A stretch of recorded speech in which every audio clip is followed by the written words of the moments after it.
Welcome to SVG-TV News for Saturday, August 13, 2016. I'm Sharon Garraway with the details. The SVG National Trust will have its two-day workshop on responsible whale watching on Tuesday, 16 August and Wednesday, 17, 2016 at the Paradise Hotel Conference Room.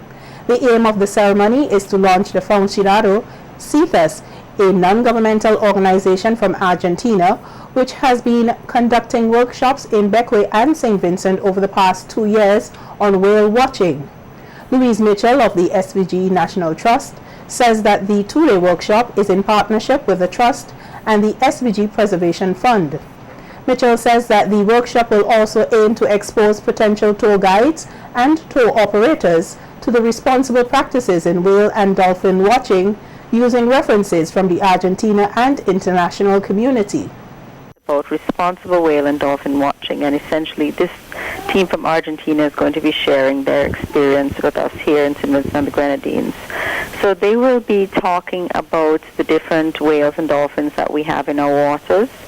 So it'll be educational, and they'll also speak about how the business of whale watching is regulated internationally. And also we will have persons from the Tourism Authority who will be speaking to the participants about how to become a licensed tour guide and operator, because if you're going into the business of whale watching, you also have to be licensed by the Tourism Authority as a tour guide and tour operator as well, because essentially that's what you're doing, just that you're specializing with whales and dolphins. So it's open to the public, and I hope as many persons as are interested would come along. Mitchell says that the workshop will be conducted by the Miguel Iniguez, president of the Foundation Thesis, and the director, Carolina Casina. She pointed out that the topics will include rules on whale watching, economic benefits of whale watching, rules on becoming a licensed tour guide and operator, and information on whales and dolphins in the waters of SVG, where there will also be a whale watching boat trip. The SVG National Trustee noted that the venture could be lucrative for St. Vincent and the Grenadines. It allows us to use our marine resources in a way that we never have done in the past. So it has not been a big revenue earner for us here in St. Vincent and the Grenadines, but simply because we have not taken advantage of the richness and of our own marine biodiversity. So this seminar will be a tool to enable Vincentians, and it's not just geared for persons in the Grenadines, it's also, for the whole of St. Vincent and the Grenadines, and in particular persons living on the leeward coast, because that is the area where it's easiest to offer whale and dolphin tours, because it's so calm, it's very easy to see them on that side of St. Vincent. So any person who has a boat who could possibly use that boat as a boat to take persons out to see whales and dolphins should really come to the seminar to learn about the different types of species of whales and dolphins we have here, and we will be giving out posters and cards as well that they can use as tools on their boats to showcase what are the different species they could be looking for. In more news, St. Vincent and the Grenadines has set itself in the ambitious task of being the first recognized state to reduce hunger and undernourishment to zero. This was revealed by Minister of Agriculture, Sabota Caesar, as he made remarks at the closing of the Ministry of Agriculture's Backyard Gardening Project. The project saw the participation of 120 households across 8 communities in St. Vincent and the Grenadines, and aimed at enhancing the participants' food security capacity, as well as encourage the consumption of fruits and vegetables. Minister Caesar noted that by virtue of tradition, most persons had a backyard garden, but as the country developed, many persons became purchasers of the same produce. Caesar added that the project not only aims at revitalizing production of various agricultural products, particularly in rural community, but also is part of the wider trust for St. Vincent and the Grenadines to be the first nation to reduce hunger and undernourishment to zero. We want St. Vincent and the Grenadines to go down in the history of the world to be the first country to take hunger and undernourishment to zero. And you used to hear it many times that nobody in St. Vincent and the Grenadines should go to bed hungry because of the volumes of food that we have in this country. St. Vincent and the Grenadines, we are a blessed nation.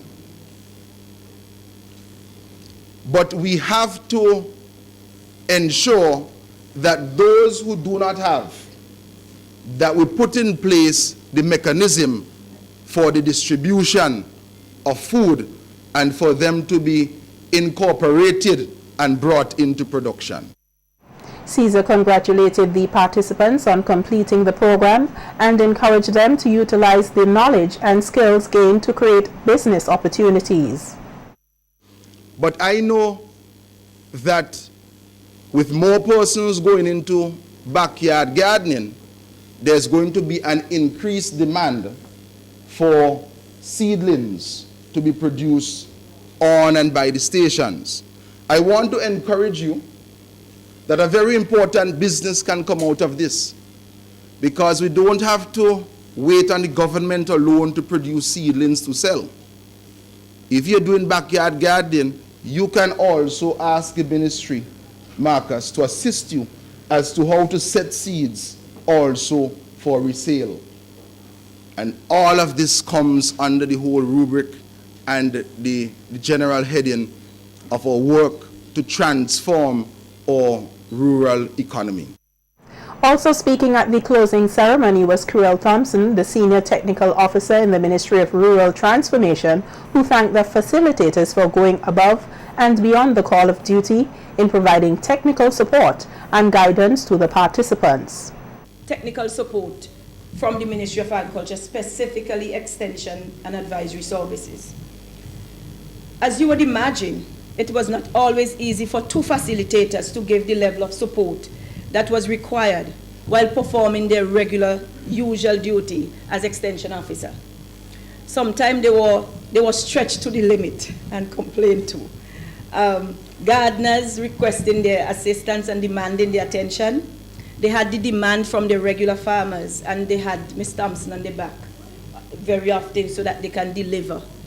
But I think they did a very good job in offering guidance to all of the participants. You might still say that you didn't see them as often as they do, but everybody could say that they saw them at least twice. So, and they had to walk from Lanley Park to Colesale. Opposition leader Arnhem Eustace is clamoring the government to give priority to the improvement of the nation's economy and not the cybercrime bill.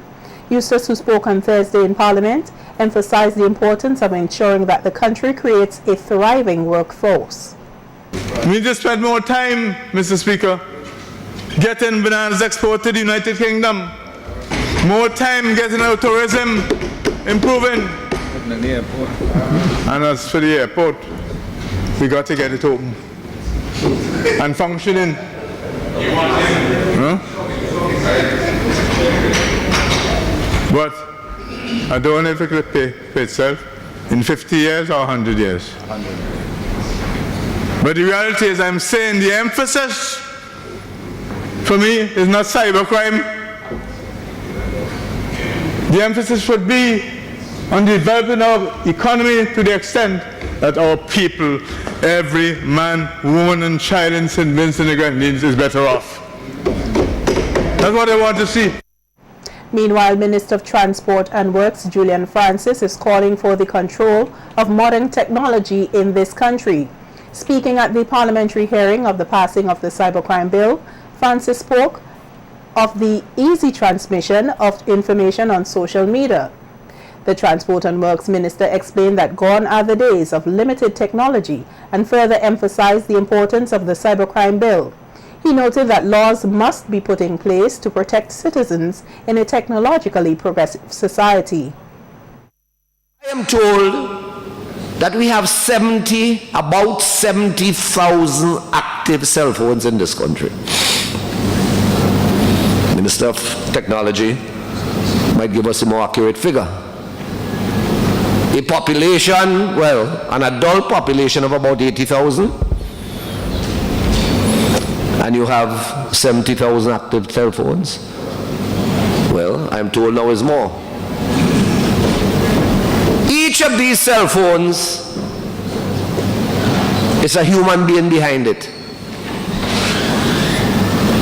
And the majority of these persons who have cell phones today, and more so the smartphones, are all, the majority of them, are on social media. So we can't allow this expansion in technology to go on without control, without laws. And for those who break those laws, there must be punishment. The cybercrime bill was passed on Friday, August 12th, after 2 days of rigorous debates.